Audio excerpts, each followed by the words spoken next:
This episode of All About the Gear is brought to you by BorrowLenses.com.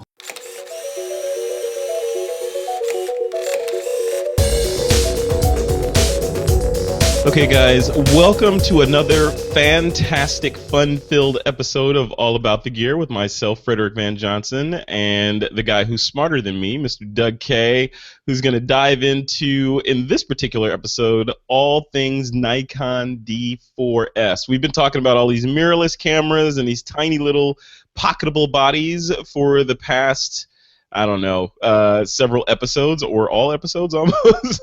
And now Doug's going to dive into the flagship of the Nikon brand, the D4s. Doug K., how you doing? I'm great, Frederick. I'm going to challenge you on this smarter than you thing, though, because I'm not sure, who's the one who's stupid enough to carry this around for a few weeks. This monster of a camera. I mean, is just takes two hands to pick the thing up. Come on, Doug. You know, bigger, heavier means better and higher quality photos, right? Come on. Well, I got to tell you, this is an amazing camera. Now, let's put some perspective on this. Yes. You and I have both shot with big Nikons. We've both shot with tiny micro four thirds cameras, everything in between. I own a Nikon D3s, which is the same size and weight as this thing, but 2 generations older. Yeah. But we're going to assume that most of our viewers to the show haven't used the camera, maybe never will, but are curious to know what are those big things really like, especially for a guy who's been shooting small for quite a while now. Yeah, and that's what I want to talk about. I mean, we've been like this camera here is the one I just took on a trip with me to New Zealand. It's the Nikon, or not the Nikon, the Panasonic Lumix GH3, and it performed like a champ out in New Zealand.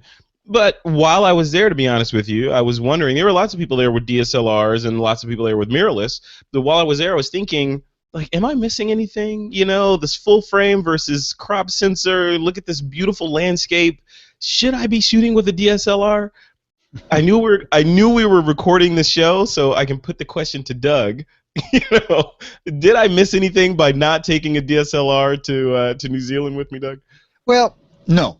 No, I mean, if I were going on an assignment with a good budget and a crew, in other words, an assistant to carry my camera, then I would take it. But and I got this thing. I went out. The D3s is sitting on the shelf over here. It's a perfectly good camera. Of course, I love it. Yeah.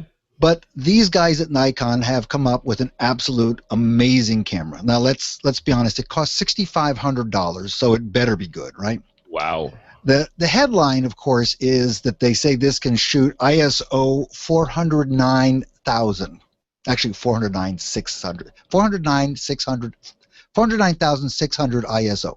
So that's the same as that. Is it using? I wonder if it's using the same sensor that the Sony A7S uses, because it boasts the same ISO range, right? It's probably similar, since Nikon generally gets its sensors from Sony, but it has been known to make some of its own too. We know with the D800 that sensor came pretty much out of the A7R, so could be.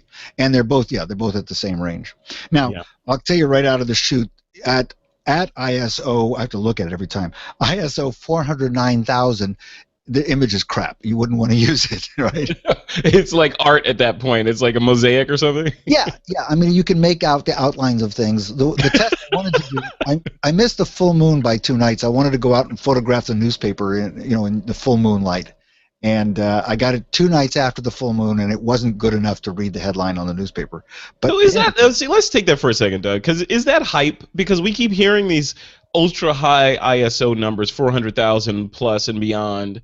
Is that just marketing hype, or at 400,000 ISO, could you actually when pressed and in certain situations get a shot that is usable, or is it just going to be a random jumbling of noise and pixels thrown in there that that somehow got on the sensor so they can say an image was made?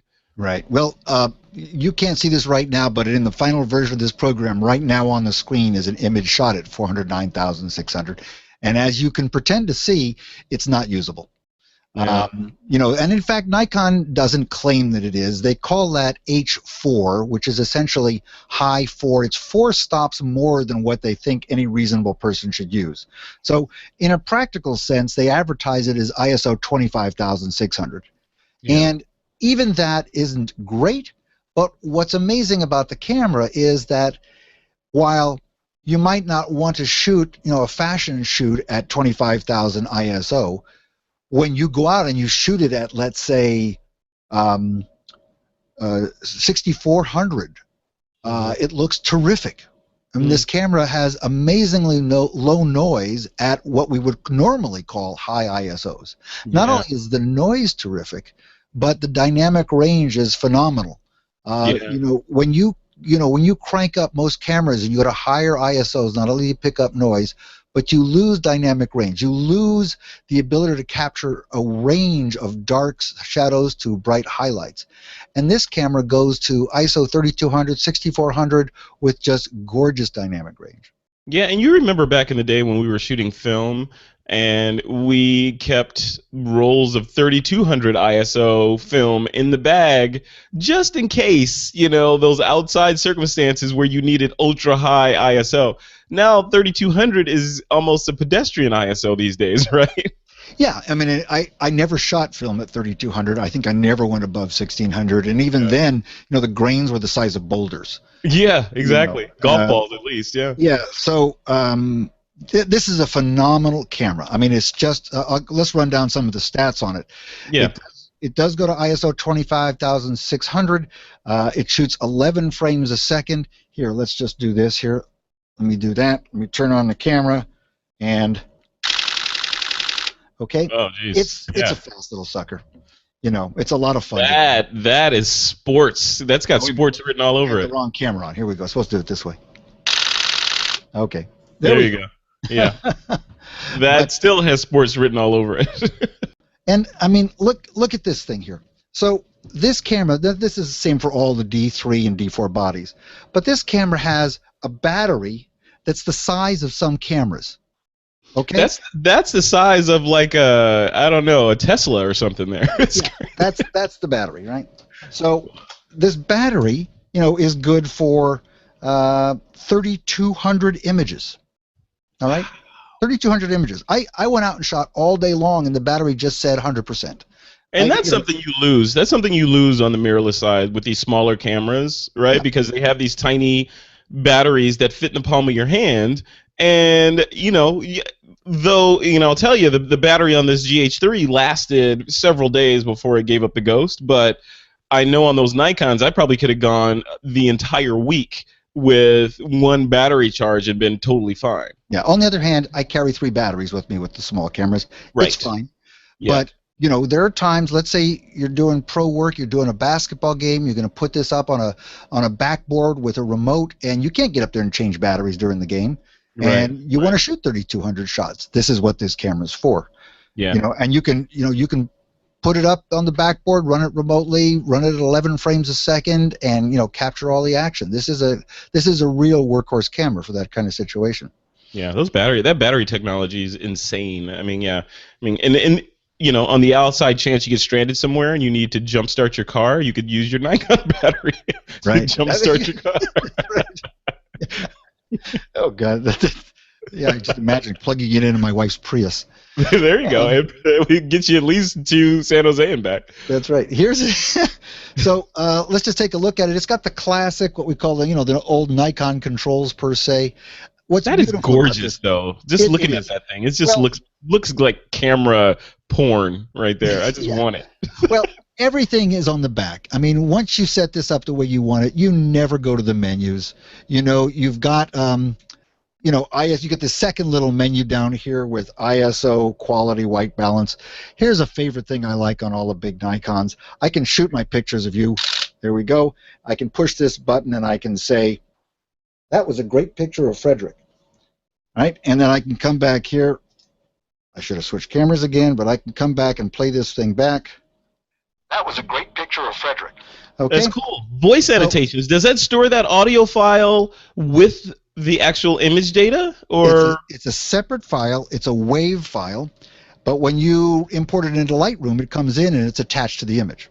Oh, that's so sweet. Right? Oh, so I can totally use that. There are so many times, even with my D3s when I used to use it, that I'm out there I'm shooting something and I just want to make a note about something, I'm not going to bring out a notebook and put it down. I want to record that. So I'll just record a note, and they don't take up that much room, and it's just great for that. So lots of great features. That's a great feature. Though I don't know if it's a $6,500 great feature, that's an awesome feature. That's right. So, again, standard big Nikon controls in every way, buttons for everything. You never have to really even take your eye away from the viewfinder to get the things once you know where they are. It doesn't even have a flash. That's no flash. None of the pro cameras have flashes these days. I wonder why. I wonder why that is, because not that you need a flash, for you're not going to be doing like party photography and that sort of thing with it, but just to do a little bit of fill flash every now and then, or to control other flashes. It would be nice to have a built-in flash. Yeah, but you put the flash commander or something on it. So this camera takes one CF card and one of these XQD cards that nobody else uses. Sony convinced Nikon to do that at some point, and that's been on the D4 since the beginning. What else is important about it? Ports on the side for everything. You can get to every little plug and thing that you need there. No problem. I'm not even going to go through them all. But it's got headphone out and audio in, of course, right?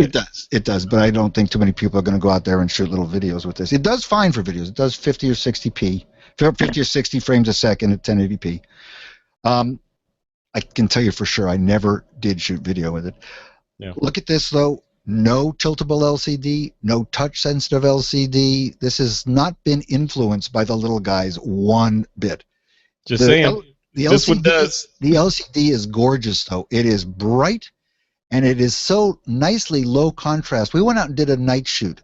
We had a D700, a D800E, and this D4s side by side, and the images on the LCD on this camera looked far better than the other two. Much better than the D800E.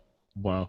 So Doug, what's your personal opinion on why some camera manufacturers like Sony and Nikon in particular are resisting the idea of the touchscreen? What is it about the touchscreen? It can't be cost, because it doesn't. I don't know what the cost of goods for item shipped, for an LCD is, but other folks are doing them, and LCDs are everywhere. So why on a $6,500 camera can they not put a touchscreen on there? They could. I think the pro market is really different from the prosumer market that we usually talk about. Mm-hmm. The real pro market, first of all, you want everything to be familiar. You don't want to have to pick up two cameras and have things be a little bit different. And if you put a touchscreen on it, it's very different. Mm-hmm. You also want the incredible weather sealing. I swear I could probably drop this in the water. I won't do that.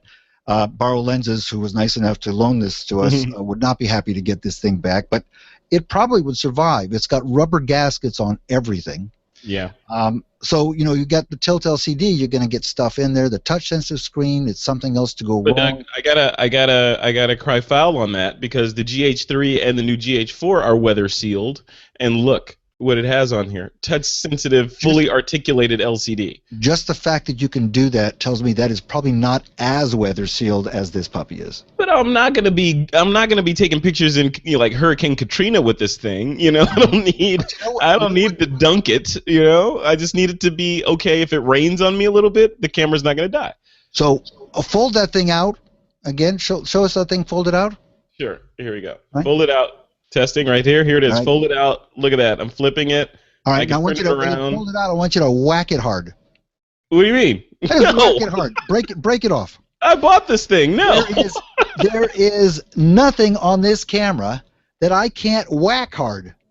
Okay. All right. I can hit this with all sorts of stuff. I may break the glass in the front of the lens, but this thing is an indestructible monster. It's a tank. So, yeah, you're right. Yeah, that is a point of failure on that thing. If I have the LCD flipped out and I drop it, chances are I may damage it. But I'm okay with that as a to be able to get the shots I want by using an articulated LCD. Right. But I'm saying though, you asked why, and I think that the hardworking pro is not demanding that feature. I think, people like you and I love those kinds of things in the camera that we use every day. Mm-hmm. But if I had to go out and do, NFL shooting or NBA shooting, or even some of the stuff I do, like with Blue Angels, I love having a camera like this. I really do. Yeah. No, I agree. Yeah, I'm just pushing you. You're asking the question. That's Like, that's what. That's what. I'm trying to get to the what's up with that moment. That's right. That's right. Well, the what's up with this moment is the fact that after shooting for a full day, I had to start wearing this thing. Right? Did that? What is that? A wrist brace? It's a wrist brace, and I had no idea how much I was actually hurting my wrist. I shot all day with this camera and a 70-200 f2.8 lens, handheld, Ooh. and probably shot for 5 hours. And I thought my wrist was tired, but it's now been a good 2 weeks since then, and it's still sore. Oh, geez. Did that wrist brace come in the box with the camera? And everything's extra. Everything's extra. Yeah, it's a Nikon wrist brace. It's only an extra $500. Yeah. That's right. So Wow. other things that people may want to know about these big Nikons. I mean, is it necessary? No, but you can take this camera and you can sit there and, well, you use it this way. It has buttons up here, right? We know about this one. But you can then turn it to the right, operate it in a vertical mode like this. Doing this on screen is not easy. And you have another shutter button. You have right there. Yep. all sorts of buttons there that you can reuse. So you have a set of buttons for the vertical orientation and a set of buttons for the horizontal orientation. And, that's the kind of stuff that you're going to get for this kind of money. Yeah. Well, one thing that pros need in a camera like this, and I think it's a requisite in most of the cameras I own, is it needs to be able to boot up quick. Yeah. Like, when I see aliens landing across the street, I need to be able to flick the on switch and start taking pictures immediately. What's the startup time on that? It's fast. Let's try it. Ready? 1, 2, 3, go. It's ready. Nice. It's instantaneous. Oh, that's instant. Yeah. Oh, wow. Okay. There's no waiting around. There's 1, 2, 3, go. It's on. Yeah.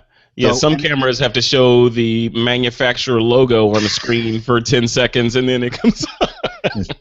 Or please wait while we find the lens and things like that. Exactly. So in addition to the low light and great dynamic range, the autofocus system in this camera is mind-boggling.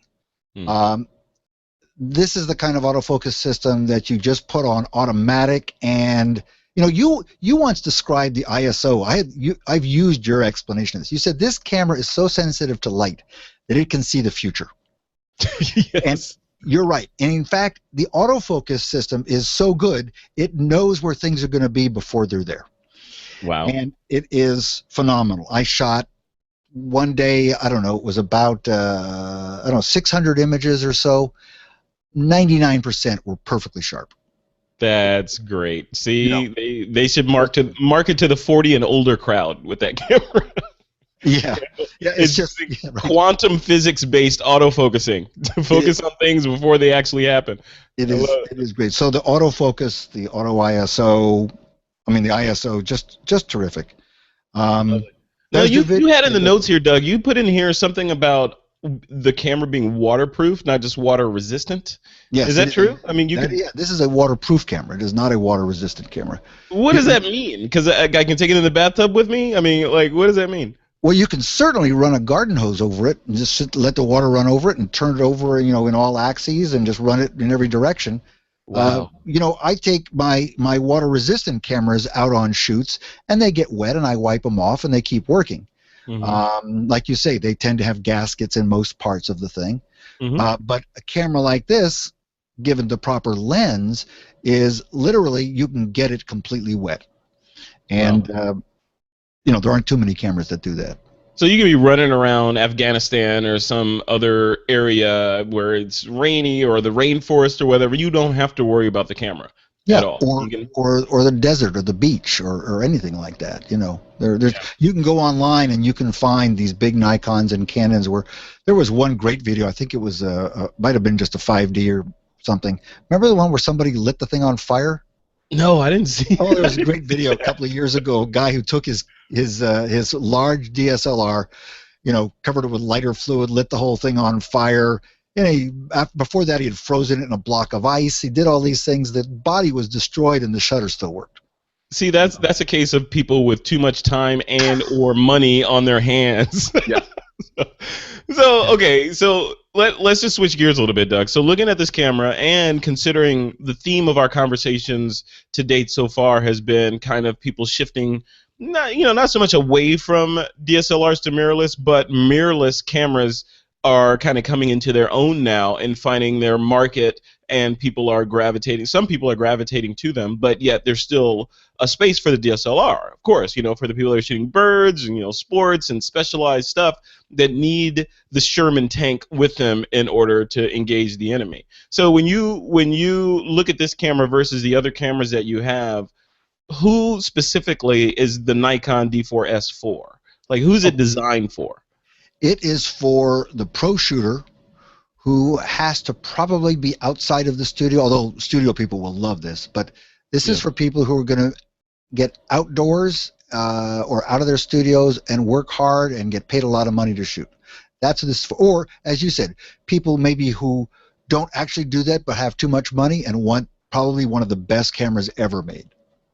Yeah, of course. Yeah, like someone that says, the person that tells their assistant to go buy them the best camera. The assistant would come back with the D4s, right? Yeah, I mean, if you drive a Porsche, if you have a Rolex watch, then sure, this may be the right camera for you, right? It sounds like that skit. You might be a redneck. Yeah.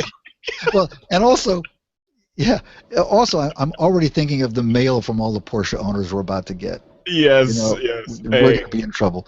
But they won't be writing the emails. It'll be their assistants writing the emails, so it'll be okay.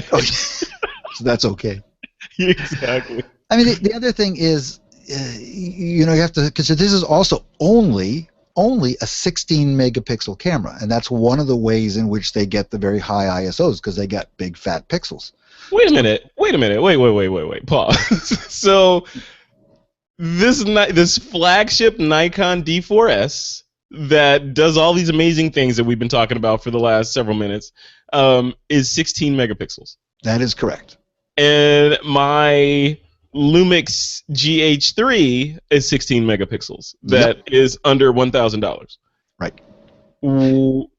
Okay, please help me understand this math. Okay, so these pixels are almost exactly twice the size, actually 4 times the area of each of your pixels.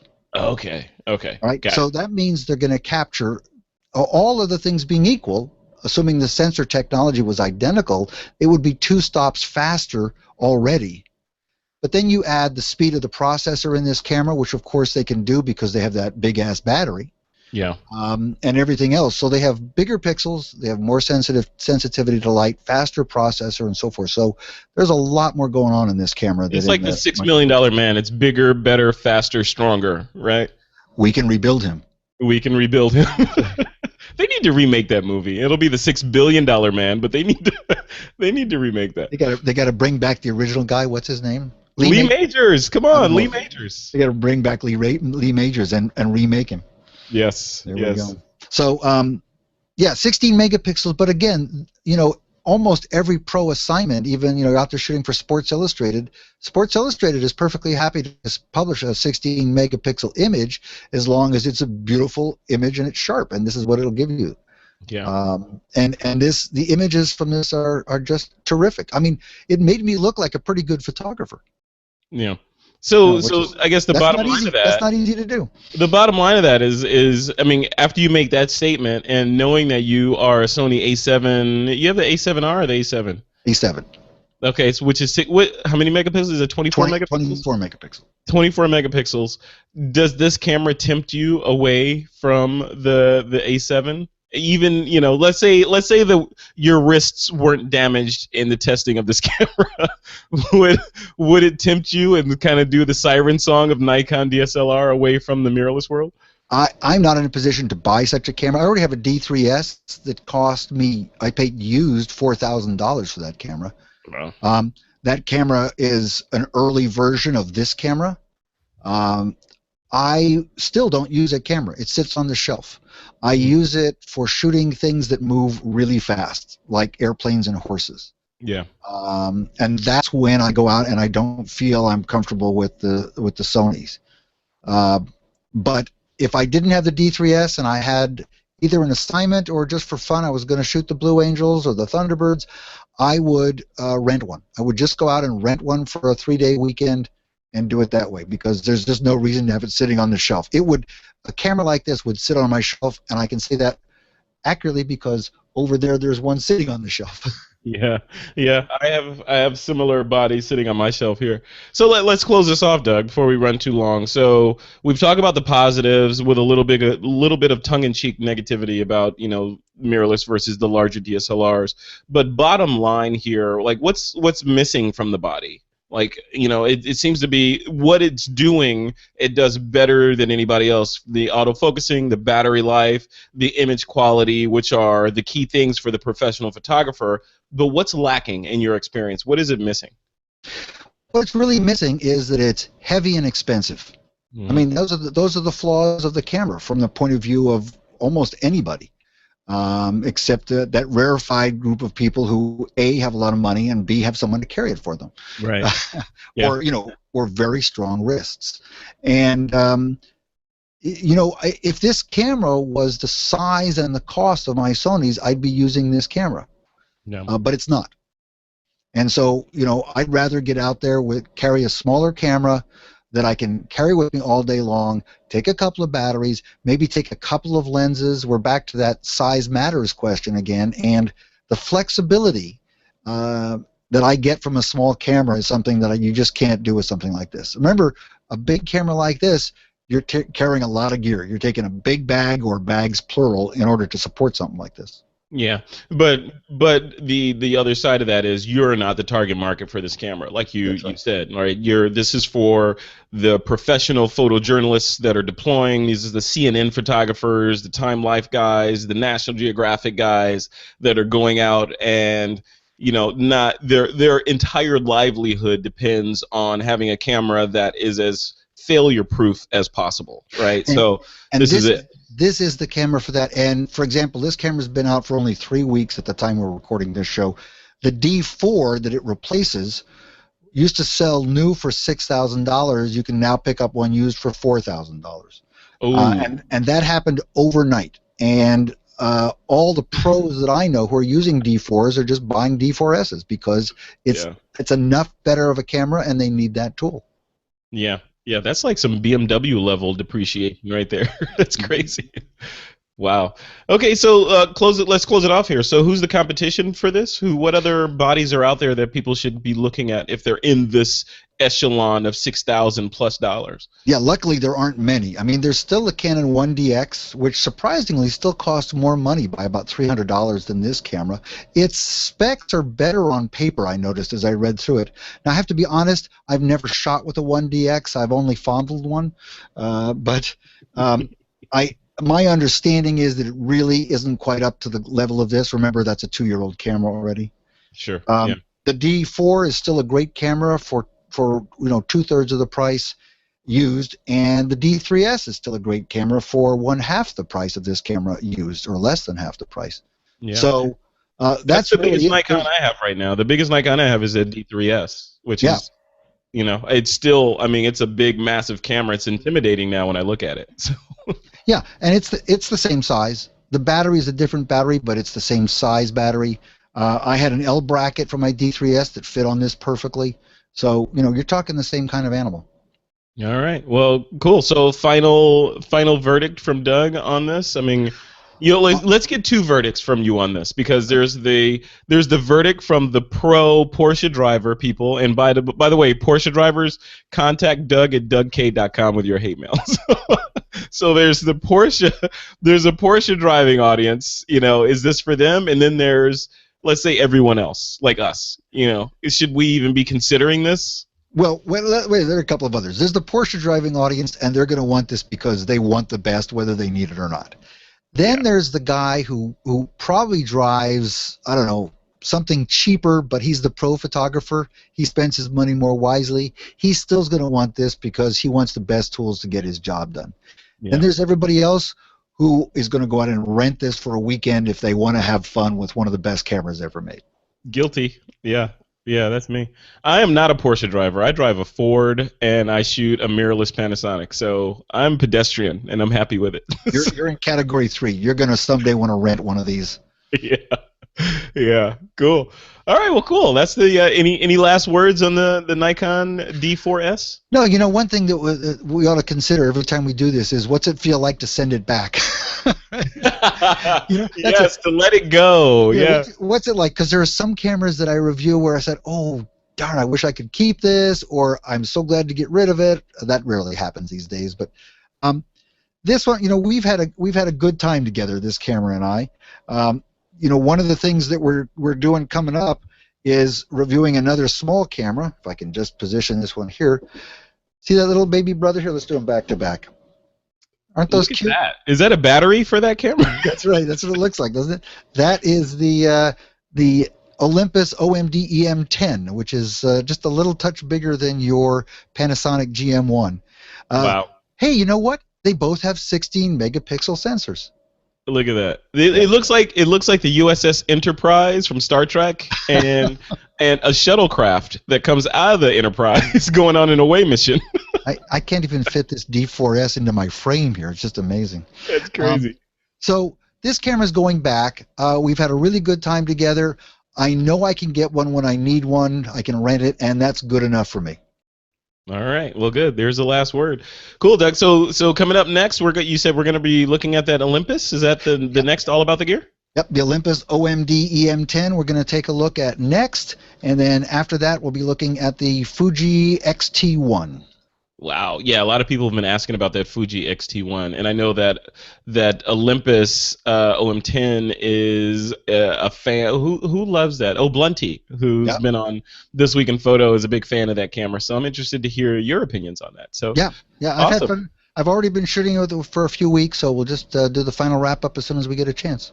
All right. Well, Doug, thank you once again. This has been a pleasure. There's a thorough deep dive into the Nikon D4s. I feel like I am more knowledgeable about that camera and more confident in my purchase not to get one.